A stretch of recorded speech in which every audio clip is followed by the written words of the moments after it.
he helped turn the New England Patriots into an absolute dynasty. The three-time Super Bowl champ, our very own Willie McGinest, is featured on this week's A Football Life. Here is your sneak peek. Straight out the LBC. Growing up on the east side of Long Beach, you were warned you got to be cautious. It was a war zone. To not get sucked in is very hard. Patriots select Willie McGinest. Willie McGinest made the shift. Nobody wanted to take Willie on. Shut up, can I tell you? You didn't come around. He's like perfect guy to have. It really didn't hit me that I can get out of this environment until I actually got out of the environment. I can't wait for that. Willie Mack. Willie Mack, you won't want to miss this. A Football Life presented by Sprint Friday at 8 p.m. Eastern right here on the NFL Network. Now listen, he is a two-time Pro Bowler, three-time Super Bowl champ with the New England Patriots. Please welcome the GMFB, our colleague, my big homie, Willie McGinest. Yeah. What's up, Willie? Willie Mack, we appreciate you joining us, man. What's up, Let's jump guys? right into it. So, we're good, man. Thank you for joining us. Now, Football Life, it airs Friday night. We're excited. I'm thrilled. I cannot wait. Been looking forward to this since I heard about it. Now, you started in Long Beach, where a lot of people have come from, not just athletes, but celebrities that we all know. What was it like growing up there, and how did that impact you as a football player and also as a man? Wow, it was great, man. It's a melting pot of talent, like you said, in sports and entertainment.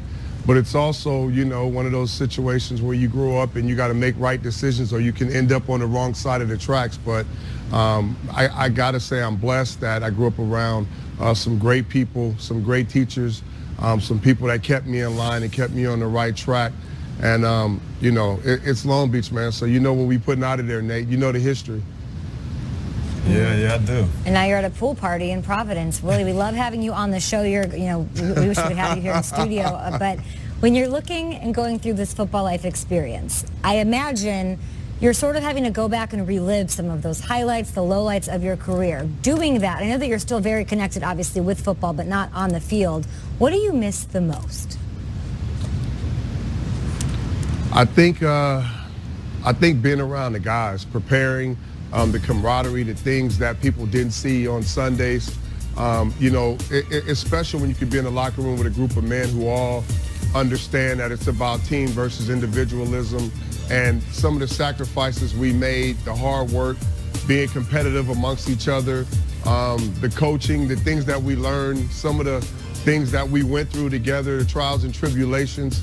It's just special, you know, and if you've ever played a sport, regardless of it's football or another team sport, you know what I'm talking about, how everybody pushes each other and roots for each other, and it takes everybody to be successful. So I think we created something as far as team over individualism, and to this day, those are the teams that are probably the best that's going to win and be more consistent. Willie, I think a lot of Patriots fans have a lot of big place in their heart for the mid-90s Patriots, the ones with Parcells and obviously Bledsoe and Robert Kraft first taking over the team.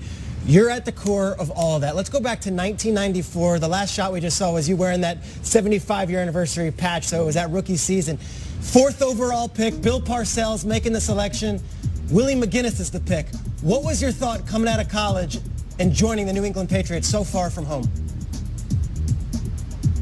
Well, I didn't think I was going to the Patriots because I had the Dallas Cowboys representatives at my draft party, and they were going to move up to the 5th pick and take me. And I hadn't had any conversations with the Patriots, Bill Parcells, nobody until draft day. They called me up on the 4th pick, and they scooped me up. And the first thing I do is I look around. I was like, where the hell is New England? Where am I going? Like, I had no idea I was going to be a Patriot. But I was saying it's probably one of the best things that's happened to me in my football life, being able to go to the New England Patriots, get drafted by Parcells, and my career just taking off from there. Willie, we are eating this up. We absolutely love it. The special is going to be incredible. Take us back again. Give us some more. You have this amazing title where you were the all-time playoff sack leader, 16 playoff sacks. So cool. When you look back, though, Willie, is there one that sticks out? Or is there a moment in the playoffs where you brought down a quarterback that meant the most to you? You remember the clearest? Playoffs or Super Bowl? I would say, I remember we played the Rams in 2001, and I got a penalty on Marshall Faulk, of course. and I kind of took away one of our touchdowns to Bucky Jones because the penalty gave him the ball back with a first down. And then they scored a touchdown, and then they were driving again. And I felt like the guy who lost the game probably went to the sideline. I just kept telling myself, you got to do something to pick this team up. You got to do something to get back on track and pretty much negate what you just did. And I went out there and I got a sack on Kurt and then knocked him out of field goal range. Well, we ended up going down with a minute and some change left. And, of course, kicked the field goal, won the field goal. And I was like, if they had kicked that field goal, we probably wouldn't be in this situation. But if I didn't get that penalty, we would have been way up, and it wouldn't have came down to a field goal. So I felt I had to do something. So I guess that was my MO, Awesome. making a big play when it counted in big games. Great segue. Big play in big games. Let's go back to 2003. Obviously, we know the Colts are playing the Patriots, but I'll never forget where I was. 2 9-2 teams, Manning and Brady at their ultimate heights of powers. 1:09 remaining. The Colts are going for it. 4th down, 1 yard line. Right. And guess who steps up to make the big play? 15 seconds to go. The handoff to Edgerrin. He is stopped! He is stopped! Willie McGinest made the stop at the 1-yard line! Would you believe it? How about that? Just this. Willie, what do you remember from this moment? And as the Colts play the Patriots tonight, how important is this rivalry to you?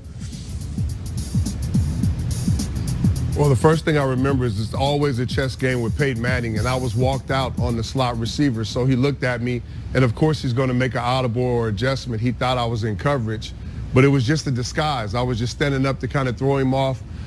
He made an audible. He moved Edgerrin James over to the other side, called a run play because he saw a soft edge, but I was never dropping. I was always coming, and I just flew off the edge and along with Big Ted and some other guys, man, they clogged the middle, and I came off the edge and made the play, and that gave us home field advantage throughout the playoffs, so that was special for us. And when you talk about this rivalry, I just go back for all the great players and pay homage that we played against with the Colts, man. It was some Reggie Wayne, Morris Harrison, Dallas Clark, Peyton, of course, Marshall Faulk, Edgerrin James, Adai, all those great players that we played against, Coach Tony Dungy.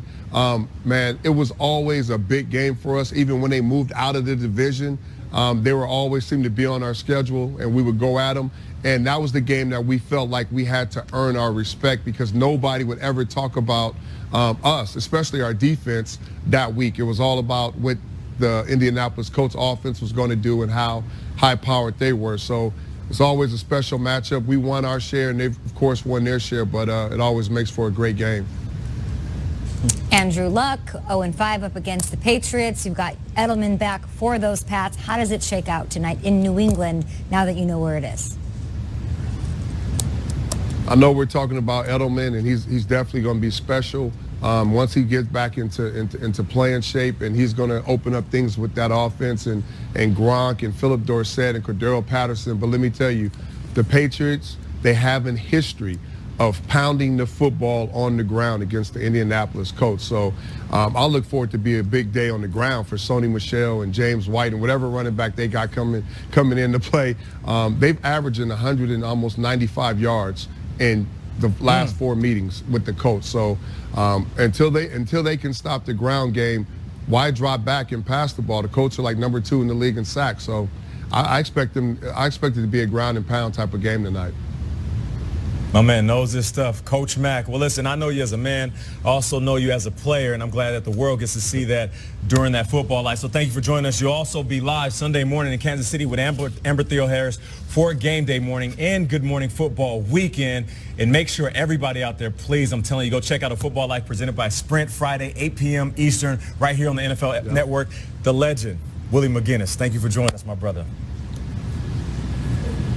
Got it.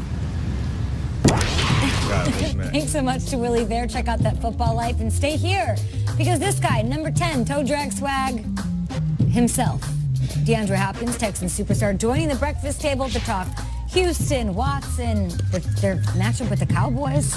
Speaking of Cowboys, Zeke squad, tremendous week 4. What's it going to take for him to get a win in the Battle of Chaos? It's time to take the next step on our journey. Watch any NFL game on demand with